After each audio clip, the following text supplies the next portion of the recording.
becoming a techno wizard on this series of reading Hegel. And so I'm gonna jump right into it. So I have this description I wrote of the last section to give us a reminder of what we learned last time. I say Hegel slams the idea of modern rigidity. I can't even say that word, rigidity. And the succinct but scintillating section. Oh my gosh, I just ruined it. He slams the idea of modern rigidity in the succinct but scintillating sections of the preface. I like that alliteration there. Being a bit facetious there, but he really amazing how relevant this is so far. He mentions how knowledge in antiquity was necessarily more abstract and fluid as they built up the universals and drew the connections that we now know and can take for granted. Modern learning thus has the problem of starting off as too fixed and rigid, where people can too easily take granted of what we know now and fail to even think more about how said knowledge might fall short or what its key elements are. Thus, the struggle um, now is to defamiliarize ourselves with ideas and introduce fluidity again. The goal of this is to recreate a sense of notion or self movement in our knowledge, an organic understanding that can grow, move, and change in order to evolve our understanding. We have to learn when and how to negate it, reflect on it, and see how it connects with everything else, and then reintegrate it back into this kind of cultural consciousness, right? So I think that gives a good recap of what we talked about last time. Um, I'm going to let me see. I'll go ahead and read Hegel. Oh my gosh, Sadler, what Dr. Sadler put last time on his video, his review of sections 33 and 34.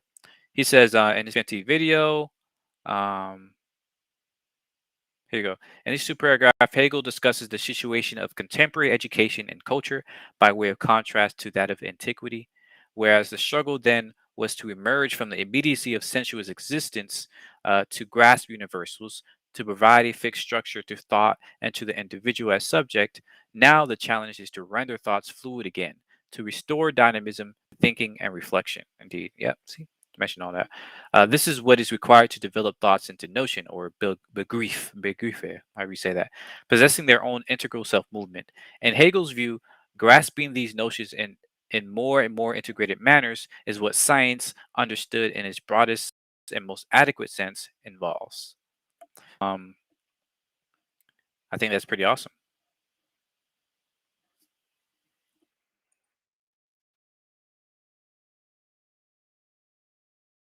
Somebody wants my link. Trying to get my partner here. So let me see if I can pull that up real quick.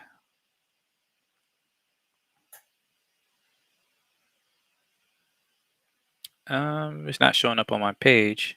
I don't know why YouTube always does this to me.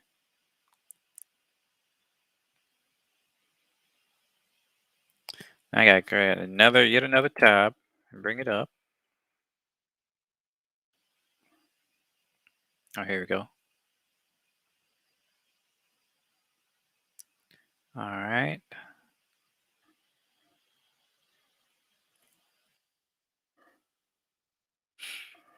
Okay, so now we can get moving. Go ahead and share this screen here. Boom, da bam. All right. Now we're cooking with fire, as they say.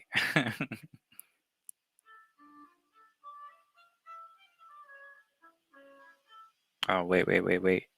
I may have messed up there. Oh, there's my partner. Hey, baby. Let me recast this because I think you have to select for it to share the system audio. I don't want to forget that. There we go.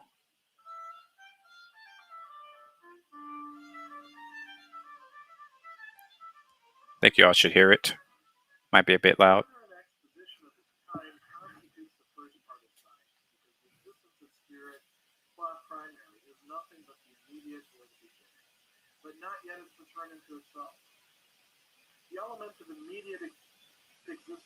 Oh, sorry. YouTube has been messing me up, man. Changing up all my my stuff there. All right, let's go back. Further, an exposition of this kind constructs the first part of science because the existence of spirit qua primary is nothing but the immediate or the beginning, but not yet its return into itself. Interesting, yeah. Because the existence of spirit qua primary, I'm not sure exactly what that means right there. I thought that was like a mess up there, but no, it's a phrase, I suppose. But the immediate or the beginning, but not yet its return to itself. So I guess we're saying like the spirit without, maybe that's what that is, without the primary. I don't know. We'll get to it.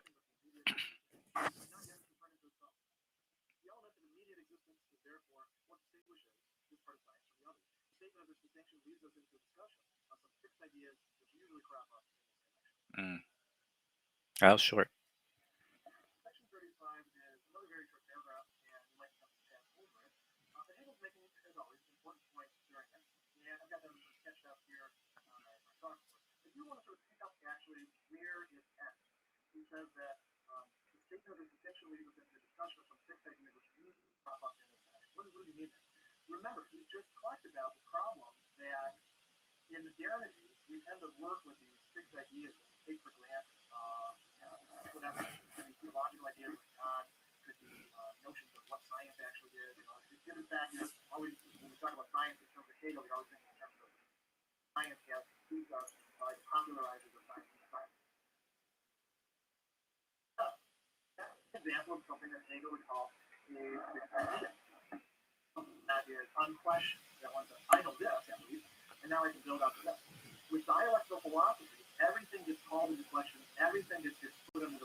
Mm-hmm.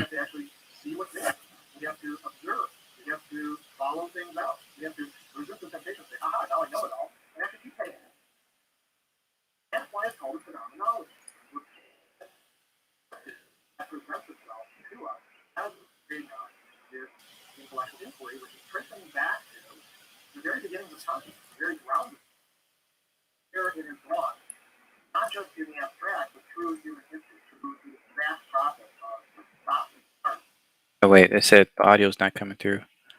I shared the audio. Let me try it once again. Maybe I'll just share my whole screen.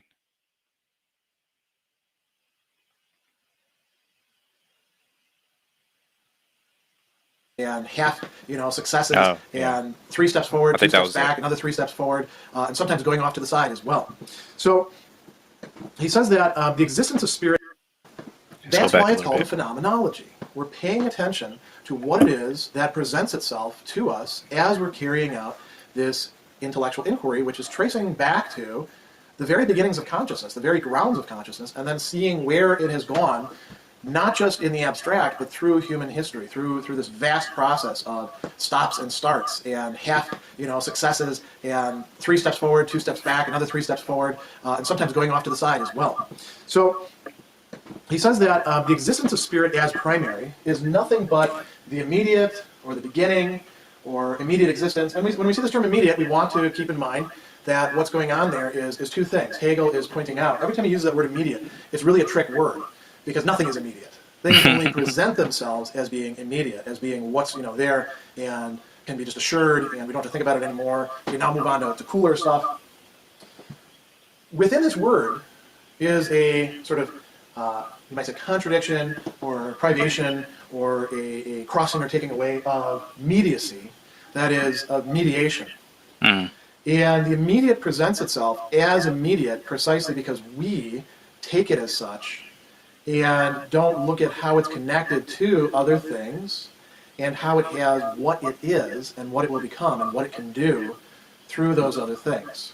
I suppose like when people take things again like for granted at like face value, and they automatically kind of assume, oh, this is the truth. I see this thing and it looks to be true, and therefore, it's like self-evident, right? Or seems to be true on its face. But the problem with that, as he's saying, is that you know it only shows you the surface level, right? It's only, I guess, what he's going to get into the beginning is like there's so much more to get into it. It's funny. I'm gonna do a brief tangent here, but listen to a lot of hip hop, and one of the things that really annoys me, really frustrates me, probably even like worse, but like is when people point out different artists, and say, oh, this person is incredible, they're lyricists and all this other stuff because they drop bars. I'm gonna say names, I don't care, like Dax, Hobson, even Logic, right? People point to these folks and they're like, oh yeah, these lyricists, they're killing it, they got bars, and you just don't understand. I'm like, no, they're just not saying anything like actually deep, right? People say, "Oh, they're pointing out this and all these truths and things like that." Like when they rap about cancel culture or anything like that. I'm like, you're not even rapping, you're not even talking about anything that a lot of people that most people don't know. Like a lot of people talk about this all the time. People complain about cancel culture all the time. It's not even a what's the term? Controversial like topic to talk about, like, oh, cancel culture, people are, like I feel like people point out these things, especially rappers. A certain type of rapper will point out these things and say, oh yeah, they're trying to be edgy or something like that, but there's literally millions of other edgy people just like you, and that's why people like it, right? It's because they're also edgy teenagers, kind of just looking at this stuff on the surface level and thinking, oh yeah, uh, I just found some crazy truth, um, but really you're not really saying anything. And then what makes it even worse is that sometimes they might get a little bit deeper. All right, they might go one, maybe even two levels deeper, and then they think they discovered everything. All right, they think they have full explanation of how the universe works, or why corruption is this, and why the world is so messed up. Just from these two levels deeper, but it's really just like looking at the bottom of a shallow pond. Like, this is not the ocean, right? It's nowhere close, right? Occasionally, people might get to a lake, right? They might be able to look deep into a lake, but again, it's nothing compared to the ocean. No single human being will ever be able to get to the depths of the ocean and understand everything. That's why we come together to form a whole system of knowledge and education. Therefore, if any person thinks that they discovered it all, that they know everything, they can connect all the dots, you're probably wrong. Right. The whole point of science and knowledge and understanding and philosophy is to work together to try and learn these things. Right. To realize that you will never get the full story, but it's an ongoing process. It's an infinite process. It's an infinite learning process. Right. You can spend your entire life trying to learn the secrets of the universe, and you'll never will. You never know anything. I mean, everything. Right. You'll know a lot. You'll start to learn things and build up a whole body of knowledge, but at any point in time you could be wrong. Right, and that's the beauty of it. That's also what people will forget, and people get a little bit too arrogant, thinking that they've discovered something. There's just so much more to learn, but that's my tangent for the day. Let's just try to keep it down after this. That's to notice mediation or mediacy. That's to get away from the immediate. So he says that what's going on is at the beginning, when we're doing phenomenology, we have to begin with the immediate. We have to begin at, the elements, the beginning places. And we're not going to stay there, though, because what makes this spirit, or mind, or Geist in German, is that it involves a process of return to itself. And probably I shouldn't just have put, one thing here, because after it manages to return to itself, now it's going to incorporate this again, and spiral around and return to itself another time. And, I won't burden the chalkboard with all sorts of scribbles and spirals and circles. But you get the idea. There's going to be this ongoing process. And that's what he's describing in the next several paragraphs, in a little bit more detail, but talking about the formal structure of them. Fantastic. The immediate existence of spirit, consciousness, contains the two moments of knowing and the objectivity negative to knowing. Since it is in this element of consciousness that spirit develops itself and explicates its moments, these moments contain that antithesis, and they all appear as shapes of consciousness. The science of this pathway is the science of the experience which consciousness goes through. The substance and its movement are viewed as the object of consciousness. Consciousness knows and comprehends only what falls within its experience. For what is contained in this is nothing but spiritual substance, and this too as object of the self. But Let me break that down a little bit.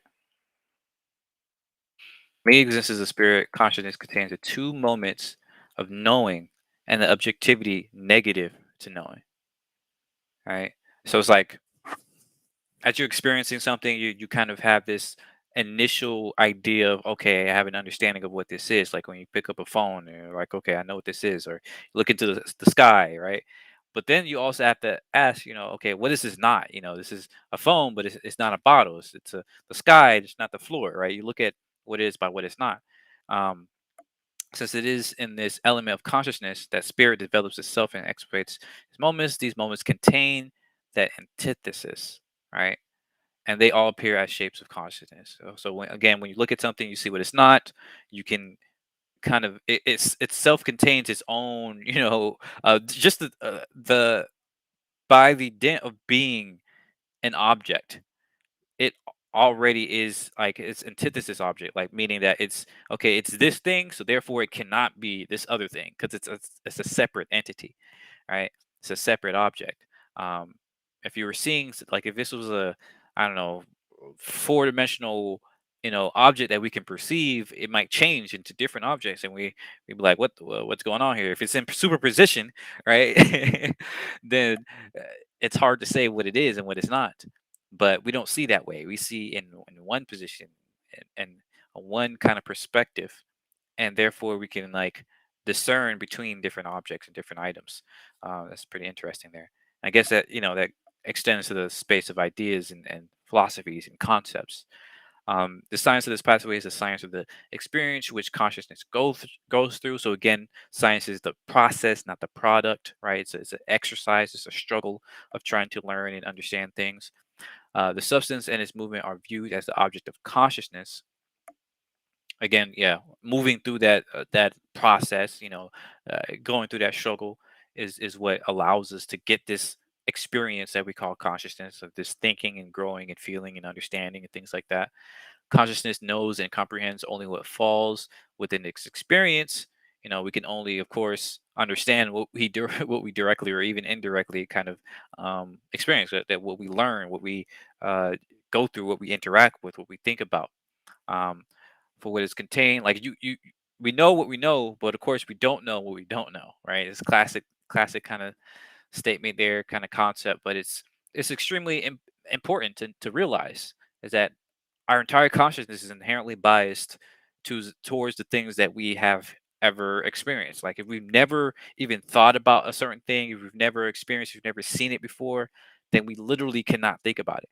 Right? Creativity is not about coming up with things that you've never seen before. It's about meshing things together in weird ways. Right? It's about taking all the things that you've experienced, that you've seen, that you've went through or whatever, and mix it up in different ways, right? That's what people don't realize about creativity. We don't just pull things out of the ether that we've never experienced anywhere. Like we've experienced, if we've created something, we've experienced it somehow, some way, right? The interesting thing about creativity is the way in which we can put things together again in different ways. The ways we can scramble, right? And that's what makes it so amazing. So yeah, this is a great thing to keep in mind right here. For what is contained in this is nothing but spiritual substance, and this too as the object of the self. All right, it's all part of us. This is who we are. This is what we do.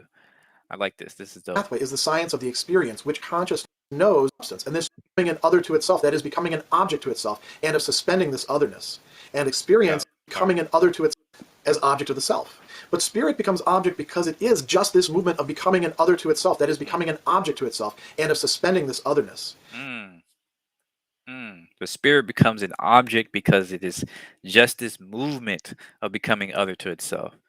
And that's just becoming an object to itself and of the suspending this otherness. That's dope.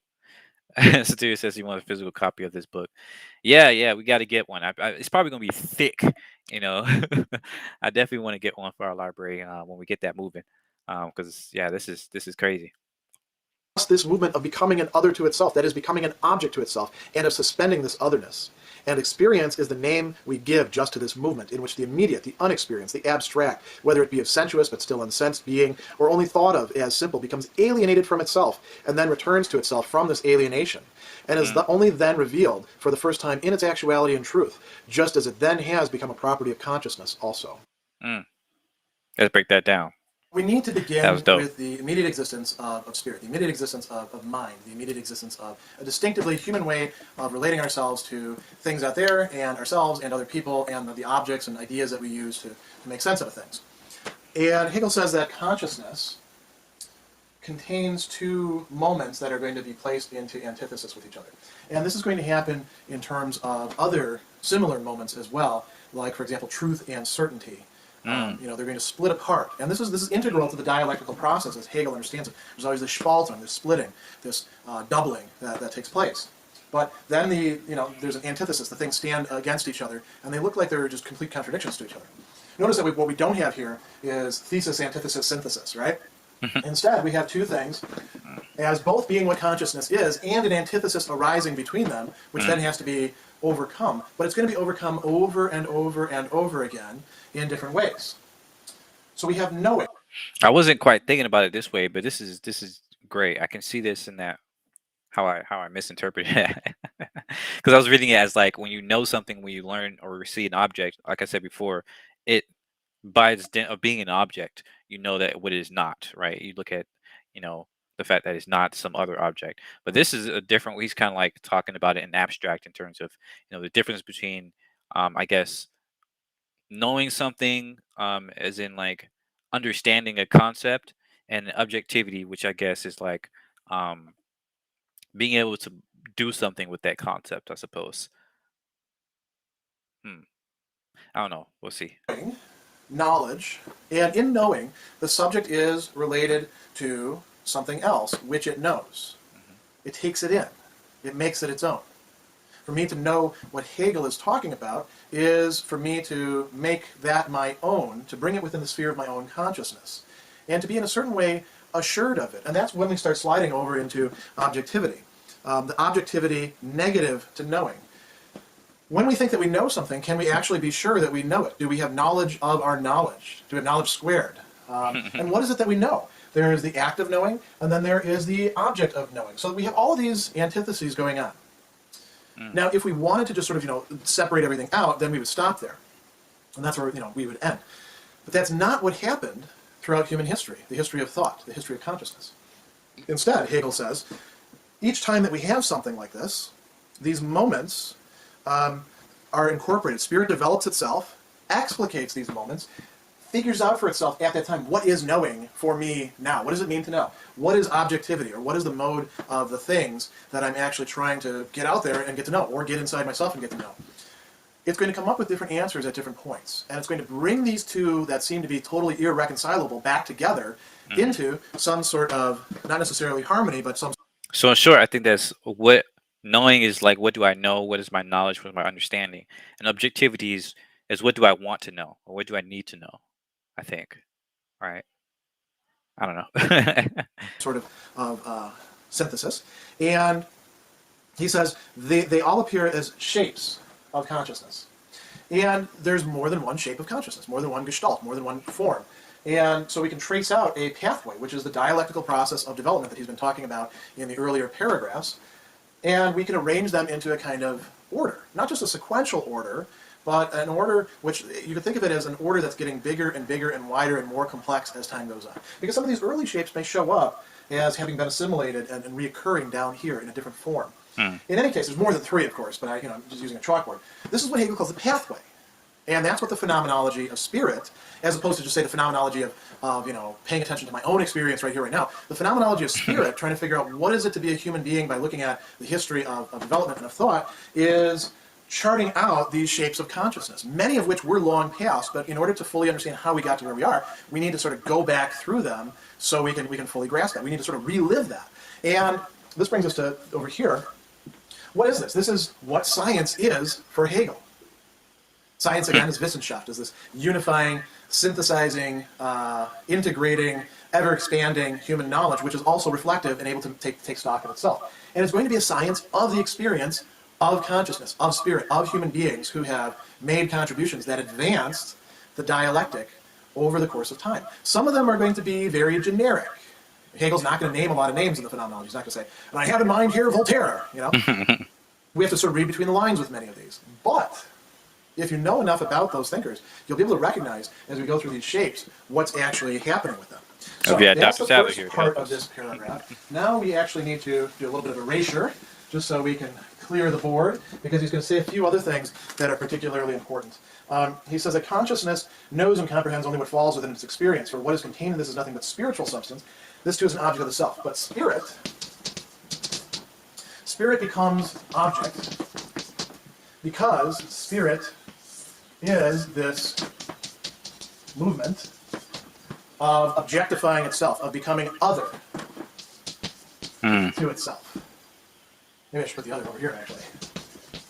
Because as it manages to make itself into an object, it becomes other to itself. Is this something that we have experience with? Sure. I mean, when you look in the mirror and you have the uncanny thing that, you know, you're looking at yourself and you're like, do I really look like that? Is that really how I appear? No, ugly. Film yourself. See how you actually come across, or record yourself. You become an object to yourself, and thereby also become an other to yourself. I have this experience sometimes when I read through my old writings from years ago, which are, you know, many of them are quite good, some of them are actually quite bad, but I'll read them and I'll say, man, I guess I must have written this. I'm really kind of surprised that I did. Yeah. Yes, a grasp of yourself as something did all other. the time. When it doesn't necessarily have to be in terms of scholarship too. When you rise to an occasion, when you turn out to be more of a jerk or a bastard than you originally thought that you were, you surprise yourself. You are becoming an object. You are becoming an other to yourself. Other people can turn you into an object as well. It's possible for you to objectify yourself. So spirit becomes an object to itself, and it also has to suspend this otherness and bring it back to itself. That's what the process of spirit as active really is. Suspending this otherness, he says. Experience is the name we give to just this movement, in which the immediate, the unexperienced, we start out with that, and it becomes alienated from itself. That is, it becomes other. Alien means other, from itself. And then it's reincorporated back into this. So this is happening subjectively on the part of consciousness. The conscious being becomes other to itself and reincorporates it. It's also happening with what it is that the conscious being knows or experiences. The immediate, once it becomes reflected on, shows itself not to be immediate. You know, for example, you can think about colors and light. We take colors as being just what they are. We don't realize that they're actually a product of light until we, you know, start monkeying around with the settings, and suddenly we realize that the settings. The settings of the light make a big difference. They mediate the color and how it appears to us. We could go through a lot of examples of that. Think of food, for example. Cooking is a form of mediation. This is such a cool idea and like concept and realization. It's like how weird the mind is. I think if I'm correct in remembering, they say that almost pretty much everybody has a little bit of schizo in them. Like it's along a spectrum, right? And everybody has a little bit of schizophrenia in that. Like we have different minds within our mind, right? The id, the ego, probably some other ones in there too. But like the fact that we can talk to ourselves, it's weird, right? If you think about it, you technically, like we deem ourselves as the only person in our own minds, and yet we can talk to ourselves in our own mind, like about ourselves, you know, think about ourselves. It's a weird idea. Like just if you ever just sat back and be like, huh, like who am I talking to when I'm talking to myself, right? And it can feel like a real conversation, right? You can go back and forth, and you give yourself insights and realization, you know, just by doing that sort of thing. And it seems crazy, you know. Some people talk out loud, which definitely seems crazy, but that's what we do, right? We do that on a regular basis. At least I do. I'm pretty sure, you know, other people do. Maybe I'm being a weirdo or something, like, but I'm pretty sure, you know, everybody does this. And yeah, it's just weird, and it's cool to see that captured here. You know, like the spirit becomes an object, or it goes into that process of objectifying itself and becomes other, and then it reintegrates with the original in order to get more understanding. That's so cool. You know, it's kind of like a, I don't know, recursive cyclical, you know, pattern or something. Like that's insane. Like imagine writing code that does that. Like I'm not a coder or anything, but I remember when I was trying to learn code, and they say, be very careful for infinite loops, because you can crash the computer. But that's what our mind does all the time, right? It's constantly on an infinite loop of just referring to itself, right? And I wonder, like, you know, will we ever get to a point where we can make computers that can handle infinite loops or something like that? Maybe that's one of the key functions of consciousness, or at least of our type of consciousness, is the ability to refer to it to itself over and over again in different ways. I don't know, but interesting idea. Hegel doesn't talk much about cooking. I don't get the idea he ever did much of it, but you could think about it that way. The process of changing things by applying heat to bring out the flavors that are in them. Somebody puts a plate of food in front of you already cooked. You take that as being something immediate. It just is what it is. Now you bite into it. Oh, that's so wonderful. There was an entire process and an entire historical process that culminated in that. And the reality of that is in part the other reality that you haven't uncovered yet and reincorporated into it. And when you do reincorporate that act of, you better appreciate the overcoming the otherness, experience means so much more when we integrate it with thought, with reflection. That's what spirit has been doing throughout time, and that's what Hegel's trying to chart out. Beautiful. Beautiful stuff. The disparity which exists in consciousness between the I and the substance which is its object is the distinction between them, the negative in general. This can be regarded as the defect of both, though it is their soul, or that which moves them. That is why some of the ancients conceived of the void as the principle of motion, for they rightly saw the moving principle as the negative, though they did not as yet grasp that the negative is the self. Now, although this negative appears at first as a disparity between the I and its object, it is just as much the disparity of the substance with itself.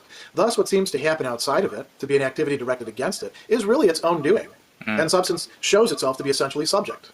When it has shown this completely, spirit has made its existence identical with its essence. It has itself for its object just as it is in the abstract element of immediacy, and of the separation of knowing and truth is overcome. Dane, let's break that down a little bit. That's a lot. So, disparity which exists in the consciousness between the I and the substance, which is its object, is a distinction between them.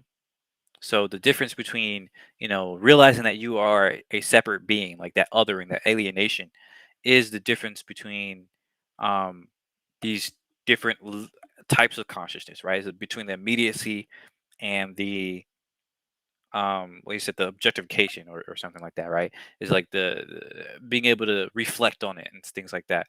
This can be regarded as the defect of both, though it is their soul, or that which moves, or though it is their soul, or that which moves them. So you can kind of see that as like a weird, again, it's a weird thing that we can talk to ourselves, right? You can kind of see that as like a bad thing. It's like, oh, that's not healthy, or that's insane, that's insanity. But really, that's what makes it something amazing. That's what makes it its thing, is that weirdness, the fact that we talk to ourselves. That is why some of the ancients conceived the void as the principle of motion, for they rightly saw the moving principle as the negative, though they did not as yet grasp that the negative is the self. Right. So it's the process. It's like they saw, you know, the early kind of philosophers, many of the other philosophers. I'm guessing he's probably referring to specific people here, but I don't really know the history. But it seems that they kind of regarded the void. I guess what he means, like, maybe he could mean different things here. I don't think he means space, because I know people kind of viewed space as the void.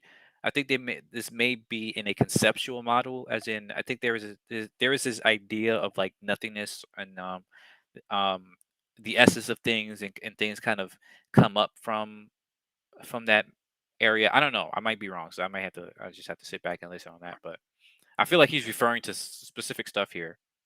But yeah, just this last part of viewing the negative as the self, like the fact that you know we go through this antithesis, we go through this alienation process, and it's not really an external self. It's not an external force that's causing us to, at least as far as we can tell, there's no external force causing us to to separate ourselves and ask and talk to ourselves, and regard something as separate, and do that alienation process. It's all internal, right? It's all comes from within. Um, so yeah, that's pretty. grasp that the negative is the self. Now, although this Oh yeah, and now though this negative appears at first as a disparity between the I and this object, like it seems like it's different. Like the negative is separating the two.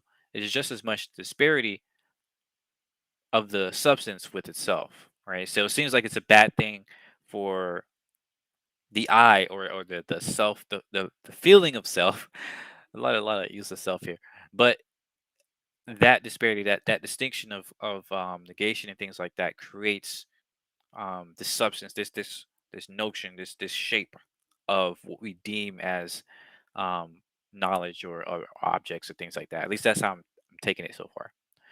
Thus, what seems to happen outside of it to be an activity directed against it is really its own doing, and substance shows itself to be essentially subject. Yeah, so what I said, it's not. There's no external force, right? That's causing us to do this sort of thing. It's all comes from within, which is amazing. The fact that it's all like both not exactly self-evident, but self creating or whatever you want to call it, self-moving, if you will, to use its own movement, the movement of the self. Um, when it has shown this completely spirit has made its existence identical with its essence. It has itself for its object just as it is, and the abstract element of immediacy and of the separation of knowing and truth is overcome. Right? Interesting stuff, man. I'm looking forward to see how he breaks this down because I'm pretty sure he's referring to other philosophers and philosophies that I'm not really privy to. So I want to get into that. absolutely mediated, it is a substantial truth, is overcome. Being is then absolutely mediated, it is a substantial content, which is just as immediately the property of the I. It is self-like or the notion. All right. With this, the phenomenology of spirit is concluded. What spirit prepares for itself in it is the element of true knowing. In this element, the moments of spirit now spread themselves out in that form of simplicity which knows its object as its own self. They no longer fall apart into the antithesis of being and knowing, but remain in the simple oneness of knowing. They are the true in the form of the true, and their difference is only the difference of content. Their movement, which organizes itself in this element into a whole, is logic or speculative philosophy. Mm.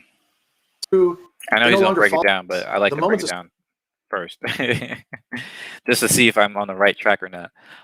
What spirit? I like this part here. What spirit? Right. With this, the phenomenology of spirit is concluded. What spirit prepares for itself in it is the element of true knowing. In this element, the moments of spirit now spread themselves out in the form of simplicity, which knows its object as its own self. So once you take that time to reflect, to alienate, to defamiliarize yourself and refamiliarize yourself, to go through that process of antithesis, or to realize the antithesis of its own making, of the own object within itself, then you can gain a better understanding. And once you reintegrate that, you know, you don't necessarily have to do it all again for that specific thing, right? Maybe for other things and all that stuff. But this is how we gain that body of knowledge, right? This is how we gain that. This is how we can say that even though we might never get to the bottom of things, we might never know everything, we know what we know, right? We know what we've learned and what we build upon, and some of that might be wrong, but once we revisit that at another date, we have a new foundation, we have a new um level of saying, oh, okay, I get it now. This is what we know, this is what we know to be true. um so yeah, I like that. There's a lot of spirit now great being stuff. and knowing, but Right, yeah, remain in the simple oneness of knowing. They recognize as okay. There are two main movements going on within section 37. The first one I've more or less charted out here, and we'll go through it in just a moment. And the second one is actually going to lead us to another work, to the configuration of things that Hegel calls logic. And later on, Hegel, not much later on, Hegel will write a book called The Science of Logic. And as a matter of fact, there's a little bit of historical background. The Science of Logic and the later Encyclopedia Logic that he wrote for a long time overshadowed the Phenomenology of Spirit, because the logic presents the system as completed, whereas the Phenomenology of Spirit is us walking through all of the stages and scrutinizing them and seeing how things got to the complex articulated whole that they are. And of course, people like the So we want to product. keep that in mind as we're plowing through this passage. And we'll get to that section, that discussion of logic in just a moment. So he says the disparity. Why is he talking about the disparity? Well, we're going to see the importance of the negative again. What is a disparity? It's when things are not pares, when they're not equal. They may not even be comparable at first. when we say apples and oranges.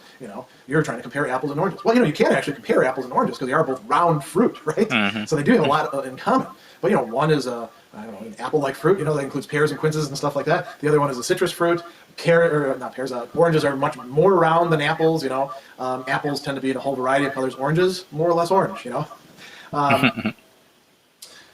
But what we're talking about here is not two things of the same type, at least not at the start. Turns out that they are going to be much more similar, much more closely related. So Hegel's saying, look, in consciousness, there is a disparity. There is a splitting intent. There is a disjunction. There is a distinction that we can make between the I, the perceiver, the actor, the one who is conscious, and the object of consciousness, what it is that I am thinking of, what it is that I am aware of, what it is that I am experiencing. And it could be as close, it doesn't have to be something way over there. It could be as close as the feeling of the jacket on my shoulders. I am experiencing that, the not so tightness, but bindingness of the tie, the hardness of the collar. Those are all things that are to a certain extent outside of me, but impinging upon me, and I am the one who's aware of them. Right? I am the subject. This is often how we divide up our experience, because our experience is of things, of substances, things that exist, things that remain over time. We may not actually be able to get to the basis of substance a lot of the time.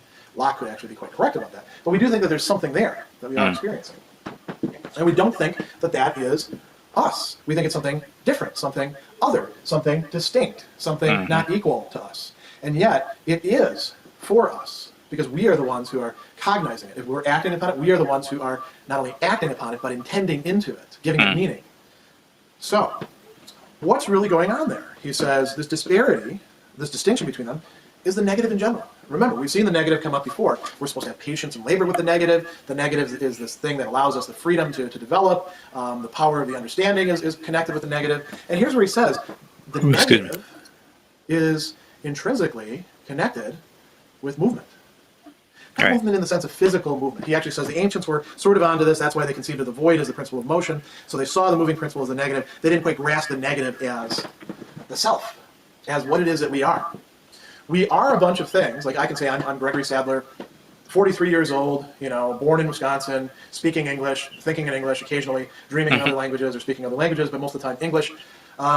This tall, still have 10 fingers, 10 toes, one nose. Likes to eat this, doesn't like to eat that. We have all these sorts of things that we can say about ourselves. I have a number of memories, and probably more than I could ever count up. I'm not going to do a Proustian task here.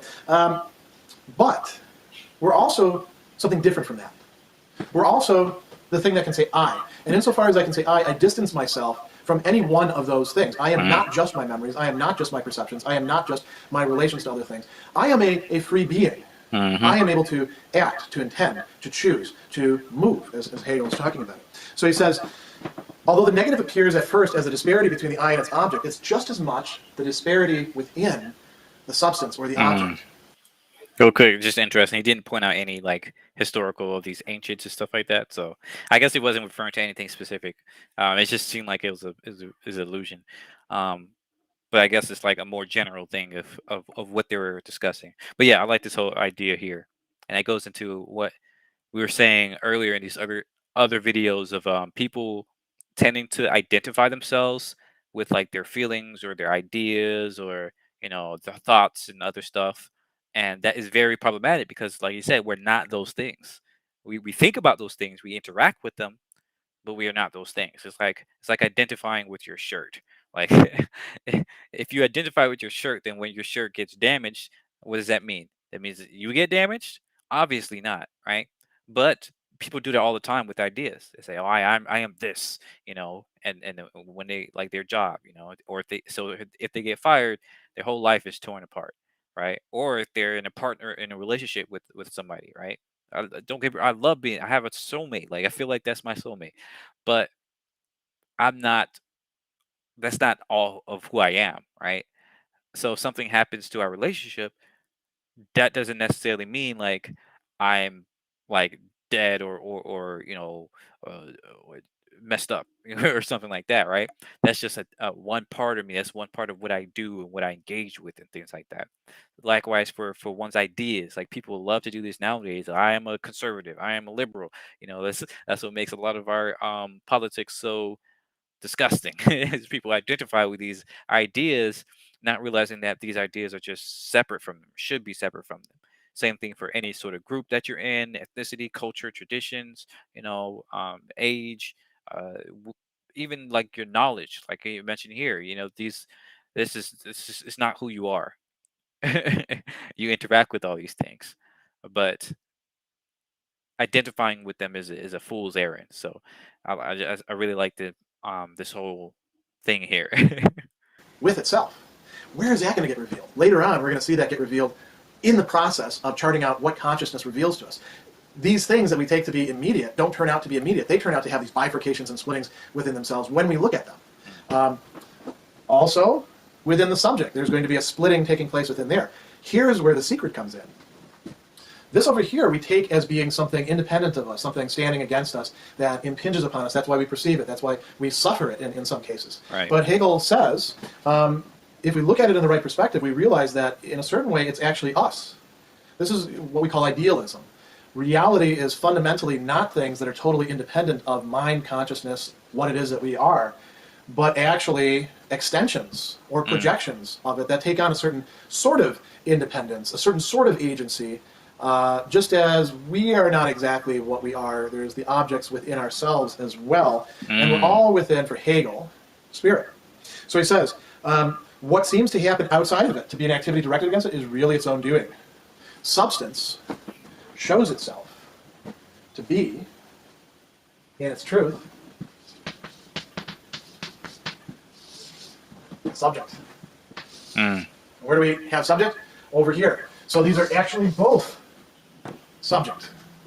What that means is that not only am I sort of tied up with all the things that I'm perceiving, knowing, acting upon, wishing for, intending, desiring, those things are also rooted in me. And that's a great point too, because like I was saying, like people we identify with things that we shouldn't, but at the same time, this is why we identify with things, even though we necessarily shouldn't. It's like, it's still a part of us. We're this is constant frustration of the thing. So maybe I was wrong.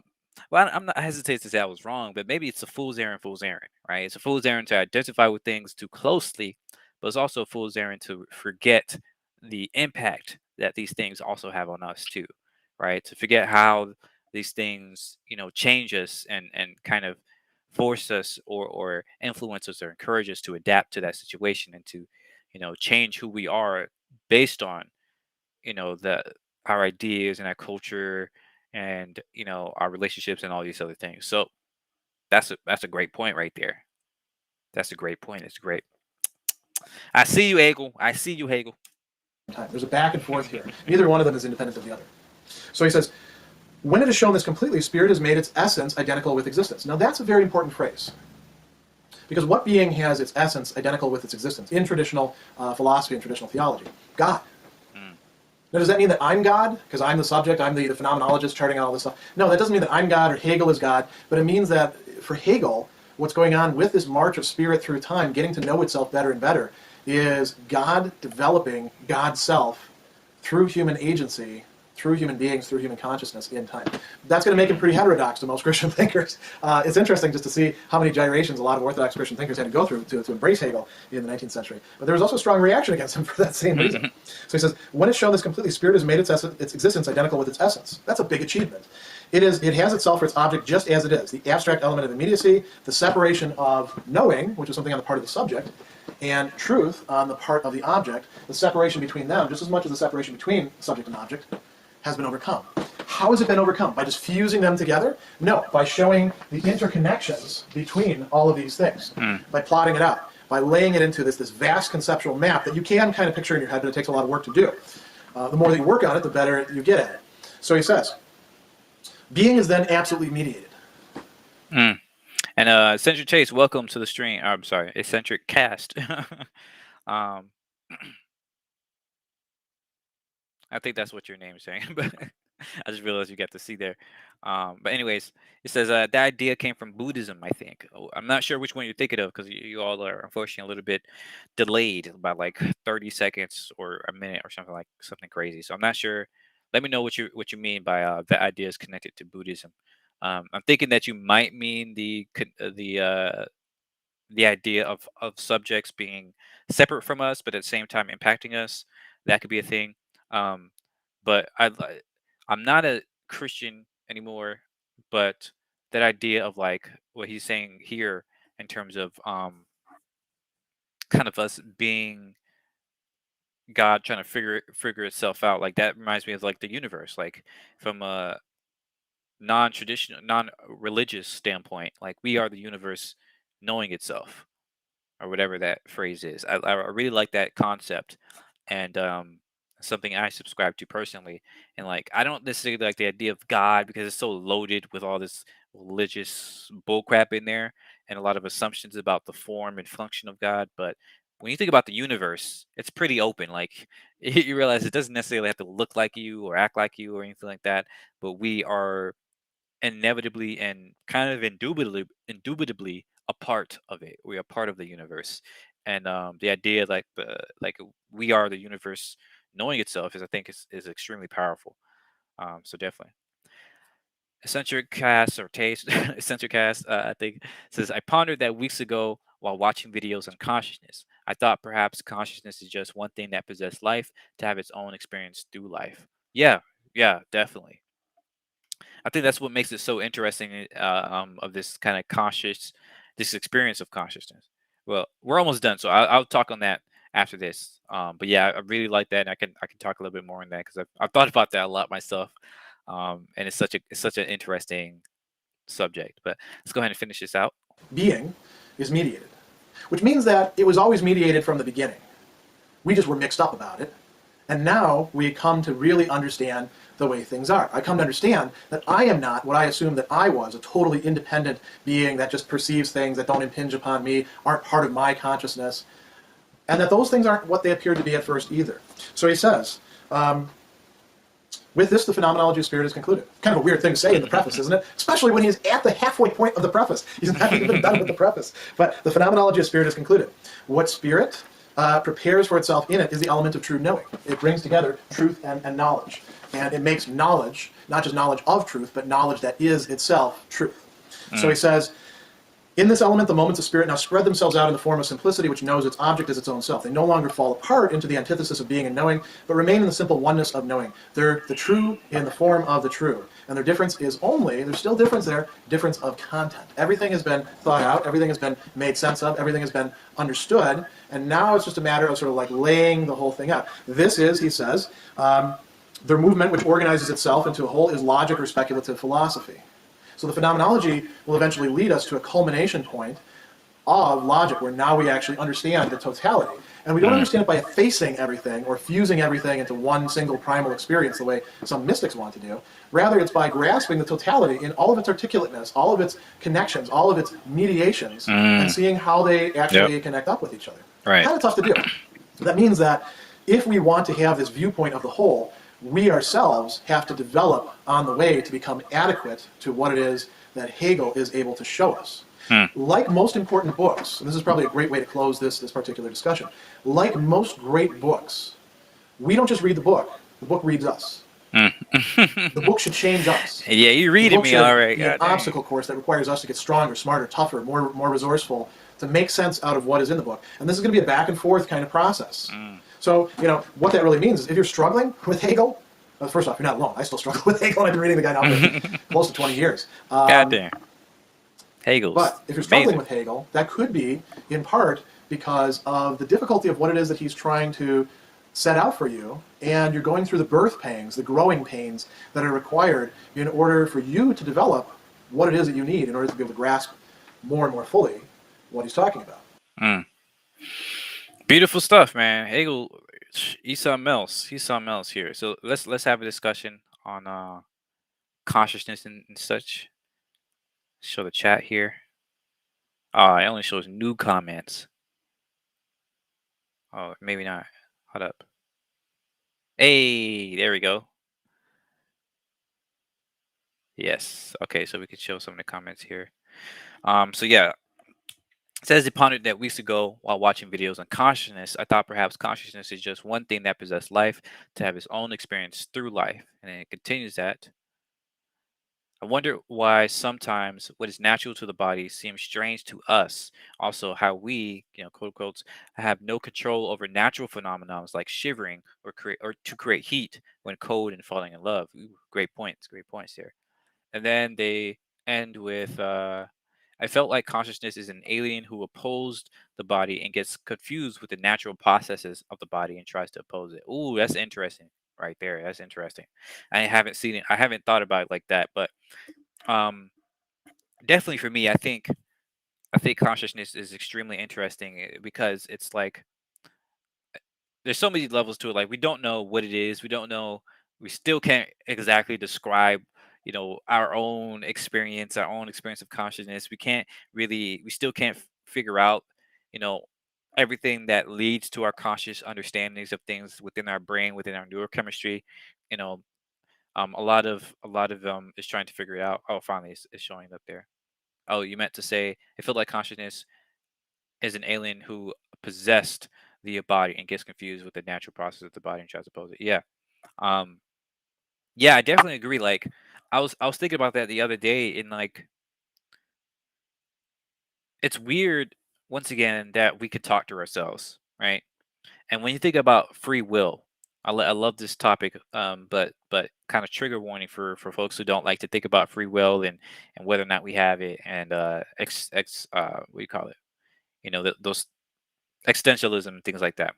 But I love to talk about this. I love to think about it. So fair warning. I'll probably go deep into this or try to dip my toes into this a little bit. Try not to keep this too long though. But yeah, I think that you really begin to think about this idea of consciousness as an alien or something like that. When you think about free will, because we like to think that we have these choices and things like that, but we know for a fact that there's a lot of things in which um kind of influence our choices. One would say even almost dictates our choices, right? Our genetics, our neurochemistry, our environment. These different things really impact how we make choices, what choices we make, how we think, what we're exposed to, and things like that. And it all feeds into itself, right? Like where you're born in the world will dictate what you're exposed to, and that dictates, how you think. Like the language that you learn dictates how you think and what you're able to think about. At least until you go and learn more stuff and more languages and things like that. And if you want to step out of that kind of circle of where you were born, you have to go expose yourself to new ideas and new resources and new things. But even that process of wanting to expose yourself requires some sort of brain, chemistry or some sort of um, catalyst to actually get you towards going to go and want to learn new things and things like that. So this is all kind of interrelated into the fact that free will is sort of an illusion, right? It's it gives us an idea of the fact that we have this illusion of choice, right? We have this um, ability to think about, you know, what we're facing and the options available to us whenever we're in a certain environment. But what makes that actually a choice, right? Like when I'm saying these words as they come out my mouth, when you think about how language works, you're not actually thinking about what you're going to say before you say it, usually, right? Sometimes you might sit down and be like, okay, try to get an idea of what you're saying, but every single word I'm saying right now is like I'm coming up with it faster than I can actually think about what I'm thinking about, what I'm about to say. Like I can't reflect on the way in which I'm thinking. Where are those words coming from? Right? It's like there's a bucket of words available to my brain, and it kind of just pulls things out. But like, what is the function of that? What is the mechanism of that? Like, where do these come from? And eccentric continues. I also think the body can survive and thrive without consciousness. The cells, for instance, can survive in a petri dish. It can navigate to where food is and made. Yeah, and that's what we have to remember too. Like consciousness, as so far as we know, it seems to have come up. Seems to have emerged from somewhere during some time. Right? We don't know when, but I would also caution this too.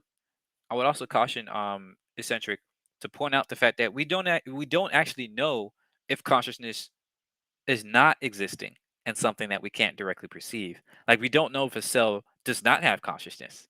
Like I don't think we have a way to prove that yet because we still don't really know, you know, what exactly makes our own consciousness, if you will. Like what exactly encompasses our ability to, or what do we mean by conscious, or being conscious agents? Like we can't 100% explain that yet, and therefore we can't really disprove the idea of other objects, whether it be a rock or cells, having consciousness. Like we have no idea. We assume not because they can't communicate with us, right? They don't communicate in a way that we can understand. But we might be wrong. Maybe they do have consciousness and they're trying to communicate, but we're just not on the same wavelength or something like that. Like we actually don't know. That's one of the things that is it's very interesting to remember is like we still don't know so much about like the basic fundamentals of experience, and that's very humbling in my opinion.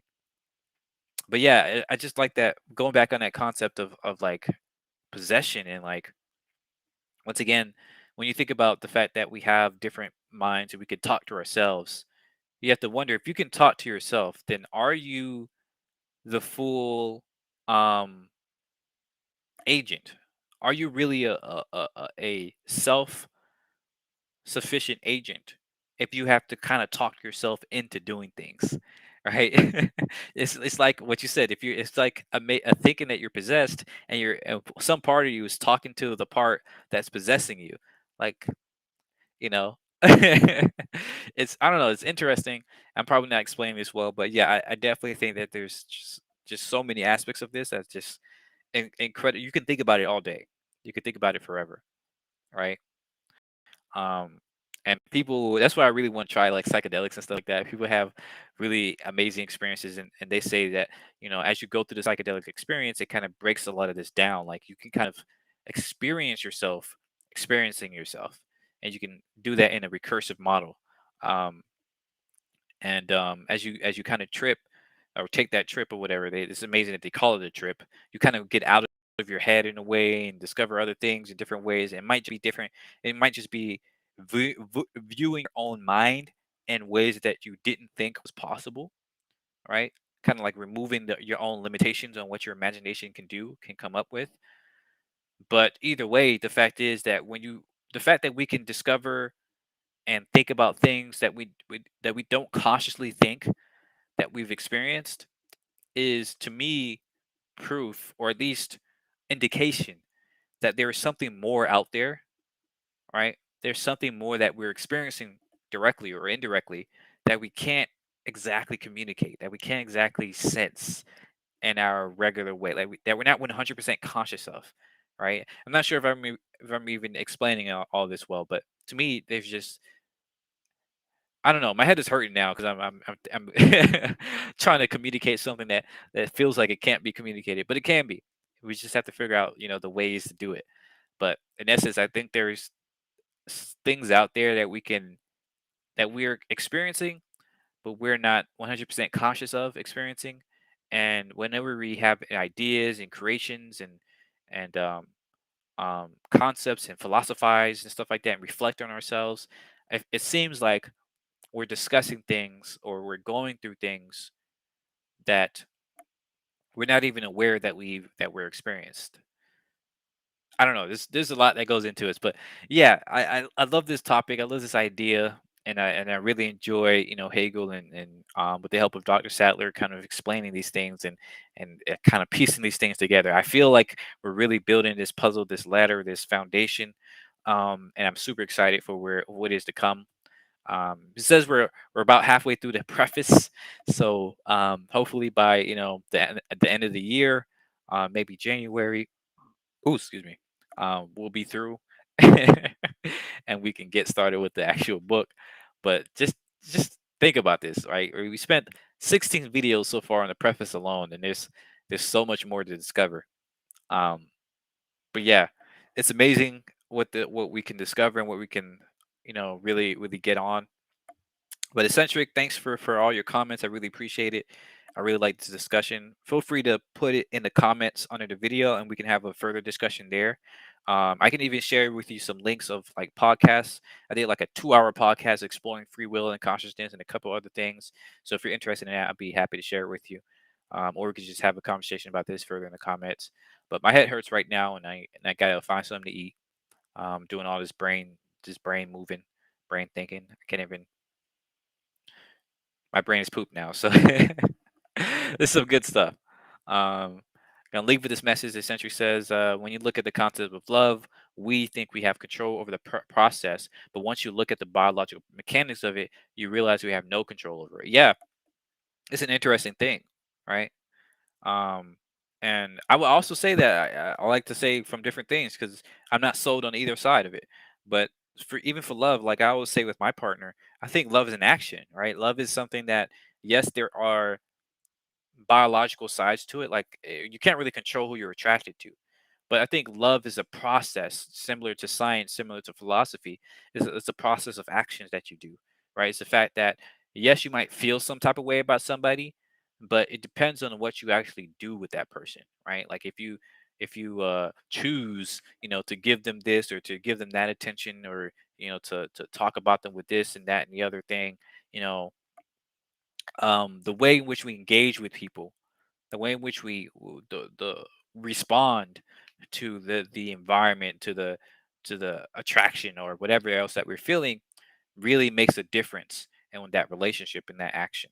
And I'm not sure exactly what the agency of that is. I don't really know, you know, if we can call that free will or not, because even that idea of of the actions that you do, again, is dependent upon your environment. It's dependent upon like your social understanding of things, your philosophical, your intelligence, your culture.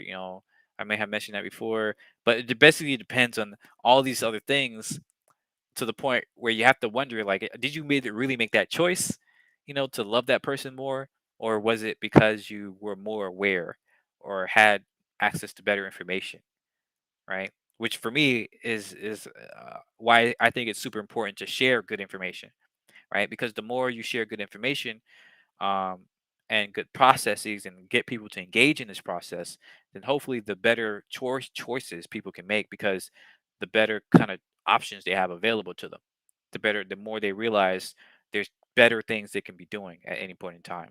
But I don't know, goodness. Censor says the body being able to override our will. You can experiment with that by holding your breath. Your body will override. Yeah, yeah, definitely. But again, there's a difference between, you know your body's responses, right? Like what your body does, like breathing, your heart beating, or holding things. Like if you try to hold things for a long period of time, eventually your muscles would get tired or something like that. And there's a difference between that and your thoughts, right? Like what you come up with in your brain. Like, you know your body doesn't necessarily control that. At least we don't think so. Like we haven't found an area in your brain or your body that dictates what thoughts that you have. That dictates, the taste that you get when you taste chocolate. Like why do we get that specific taste, every single time?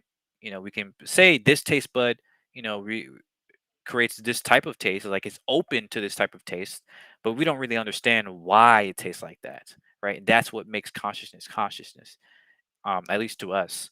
So for me, it's even though I don't really believe in free will, it's not an open and closed case, right? It's not an open and shut case. Like we still don't really understand. We don't really have a good enough language right now, it seems, to communicate what we mean when we say actions and doing things and that and stuff like that. So I don't know. There's so much to talk about and think about in this way. But yeah, I really got to go. But thanks again. I really appreciate this conversation. I love it so much. It's super stimulating for me. But I'm not sure if you can hear my stomach. It's literally rumbling right now. And but thanks as always for watching, for listening, for engaging with me. I really appreciate it, Eccentric. And anybody else that's watching later on, feel free to put your thoughts and ideas and so on and so forth in the comments below. And have a great day. You can find my podcast, newsletters, all that good stuff in the description. So if you want to hear more about me talking about this stuff, feel free to go through that. Um, yeah. Have a great day and see ya. Oh, he says, here's my prediction: when AIs achieve superhuman intelligence, they have the answers. Yeah, so hopefully, I really hope so. I hope we'll get to that point, and I'm super interested in talking with some AI about that, because that would be a good a good indication of what consciousness is. Finally, having another being to communicate that's separate from us. At the same time, they are a part of us because we created them, but I don't know. Anyways, yeah, peace. Have a great day. See ya. Bye bye.